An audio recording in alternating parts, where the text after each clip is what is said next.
बिस्मिल्लाहिर्रहमानिर्रहीम। डेट 22 मई 2021। Subject chemistry, class G9। आज की हमारी diary chemistry, page number unit number जो है 5, पेज नंबर 88। फ्रीजिंग पॉइंट पढ़ेंगे, साथ में हम डिफ्यूजन।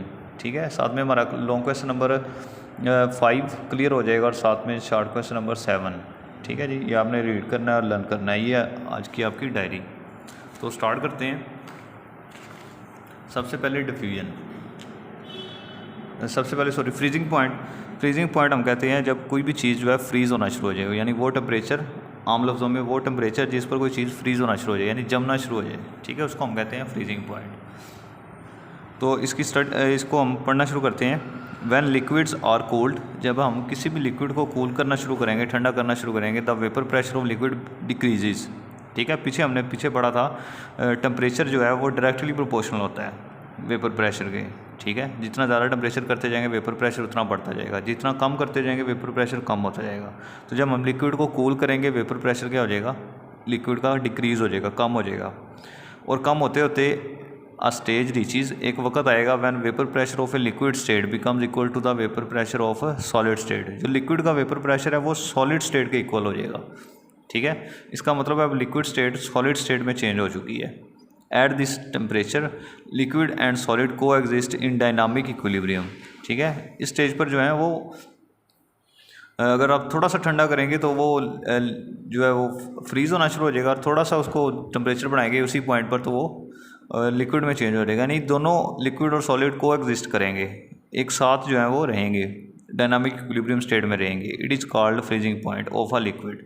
ठीक है, यहाँ तक आपने करना है इसको, और साथ ही साथ ये जो टेबल आपने MCQs के तौर पर करना है। ठीक है, किसी का भी वो आपसे फ्रीजिंग और बॉइलिंग पॉइंट जो है पूछ सकता है। मसलन डाईथाइल ईथर, इसका फ्रीजिंग पॉइंट -116 और इसका बॉइलिंग पॉइंट 34.6। ठीक है, ये आपने पूरा टेबल जो MCQs के तौर पर करना है। उसके बाद आता है डिफ्यूजन। डिफ्यूजन हम पीछे भी पढ़ के आए थे गैसेस में, कि जब कोई भी गैस जो है वो ज़्यादा कंसनट्रेशन से कम की तरफ मूव करती है और होमोजीनियस मिक्सचर बना देती है, उसको हम कहते हैं डिफ्यूजन। तो लिक्विड भी डिफ्यूज़ करते हैं। ठीक है, मसलन यहाँ पे एग्जांपल देखें, डायग्राम में देखें, इसमें एक बीकर लिया उन्होंने, वाटर लिया और साथ में एक ड्रॉपर के ज़रिए इंक का कतरा गिराया है। ठीक है, तो शुरू में जब गिराया उसकी इस एरिया के अंदर कंसनट्रेशन ज़्यादा है। ठीक है, अब ये इंक जो है वो आहिस्ता आहिस्ता फैलना शुरू करेगी हर तरफ। ठीक है, हम देखें कि थोड़ी देर बाद पूरे बीकर के अंदर जो है वो सेम एक जैसी इंक फैल चुकी है। ठीक है, होमोजेनियस मिक्सचर बन चुका है। तो इसको हम कहते हैं डिफ्यूजन, मॉलिक्यूल का ज़्यादा से कम की तरफ मूव करना। ठीक है, लेकिन एक बात याद रखिएगा, जो गैसेज हैं वो जल्दी डिफ्यूज़ करती हैं क्योंकि उनके अंदर इंटरमॉलिक्यूलर फोर्सेस ना होने के बराबर होती हैं। उनके मॉलिक्यूल्स फ्री होते हैं, वो पहले ही बहुत ज़्यादा मूव कर रहे होते हैं, इस वजह से वो जल्दी डिफ्यूज़ कर जाती हैं, जबकि लिक्विड जो है वो थोड़ी सी देर लगाते हैं। ठीक है, इनके मॉलिक्यूल्स के दरमियान इंटरमॉलिक्यूलर फोर्सेस होती हैं। The liquid molecules are always in a state of continuous motion, ये भी कॉन्टीन्यूस मोशन में होते हैं। They move from higher concentration to lower concentration, ये ज़्यादा से कम की तरफ मूव करते हैं। They mix up the molecules with molecules of other liquids, तो इसमें अगर कोई और लिक्विड डाला जाए तो मिक्सअप हो जाते हैं। So that they form a homogeneous mixture, और होमोजीनियस मिक्सचर बना देते हैं। जैसे हमने ये भी एग्जाम्पल में कहा इंक की एग्जाम्पल उन्होंने दिया, for example when a few drops of ink are added in a beaker of water, ink molecules move around and after a while spread in a whole of the beaker. ठीक है, इनके जो molecule हैं वो फैलना शुरू कर देते हैं और पूरे बीकर में, होल का मतलब पूरे बीकर में फैल जाते हैं थोड़ी देर बाद। दस डिफ्यूजन हैज़ टेकन प्लेस, हम कहते हैं डिफ्यूजन हो चुकी है। अब इसके कुछ फैक्टर्स हैं जिसके ऊपर डिपेंड करती है। पहला है इंटरमॉलिक्यूलर फोर्स। ठीक है जी, अभी मैंने बताया कि जितनी ज़्यादा इंटरमॉलिक्यूलर फोर्स होगी उतनी कम जो है हम लिक्विड डिफ्यूज़ करेंगे, क्योंकि इंटरमॉलिक्यूलर फोर्सेस दो मॉलिक्यूल्स को पकड़ के रखेंगी और आने वाला लिक्विड जो हल नहीं हो सकेगा। ठीक है, liquids having weak intermolecular forces diffuse faster, जिनमें कम इंटरमॉलिक्यूलर फोर्सेस होंगी वो जल्दी डिफ्यूज़ करेंगे। दूसरा है साइज़ ऑफ मॉलिक्यूल, जितने बड़े साइज़ का मॉलिक्यूल होगा उतनी कम जो है वो डिफ्यूजन होगी। ठीक है, और जितने स्मॉल मॉलिक्यूल्स होंगे उतनी जल्दी वो डिफ्यूज़ कर जाएंगे। Big size molecules diffuse slowly, for example Honey की अगर बात करें तो इसके मॉलिक्यूल जो हैं वो डेंस होते हैं, भारी होते हैं, बड़े होते हैं।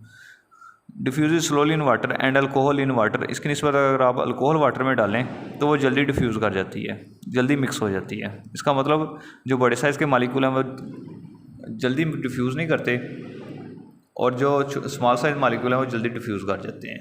उसके बाद शेप ऑफ मालिक्यूल, शेप कहते हैं शक्ल को, ठीक है। अगर शेप जो है वो रेगुलर हो तो मालिक्यूल जल्दी मूव कर जाते हैं, अगर शेप इरेगुलर हो, ठीक है, तो उसकी वजह से उन्हें मूव करने में, हल होने में बड़ी मुश्किलात पेश आती हैं। Regular shaped molecule diffuse faster, जल्दी डिफ्यूज़ करेंगे, than irregular shaped molecules because they can slip than they can easily slip over and move faster. जो रेगुलर मालिक्यूल्स हैं वो जल्दी एक दूसरे से दूर हो सकते हैं, ठीक है, एक दूसरे पर स्लिप करके जल्दी मूव कर सकते हैं वो। उसके बाद लास्ट वाला है टेम्परेचर। अगर अब इसी बीकर को हम नीचे से आग जला दें, ठीक है, तो इसकी जो डिफ्यूजन है वो इंतहाई तेज़ हो जाती है। इस वजह से हो जाती है क्योंकि जैसे ही हमने नीचे से आग जलाई, इसके इंटरमालिक्यूलर फोर्सेस जो हैं वो टूटना शुरू हो जाएंगी, साथ ही साथ जो है मालिक्यूल्स की काइनेटिक एनर्जी बढ़ना शुरू हो जाएगी। तो जब काइनेटिक एनर्जी बढ़ेगी, मालिक्यूल जल्दी मूव कर जाएंगे इधर उधर, ठीक है, तो डिफ्यूजन जल्दी हो जाएगी। Diffusion increases by increasing temperature, जैसे जैसे हम टेम्परेचर इंक्रीज़ करेंगे डिफ्यूजन भी इंक्रीज़ करेगी, क्योंकि at high temperature the intermolecular forces become weak. जैसे जैसे टेम्परेचर बढ़ेगा इंटरमालिक्यूलर फोर्सेस कम हो जाएंगी due to high kinetic energy of the molecules, और मालिक्यूल्स की काइनेटिक एनर्जी बढ़ जाएगी, ठीक है जी।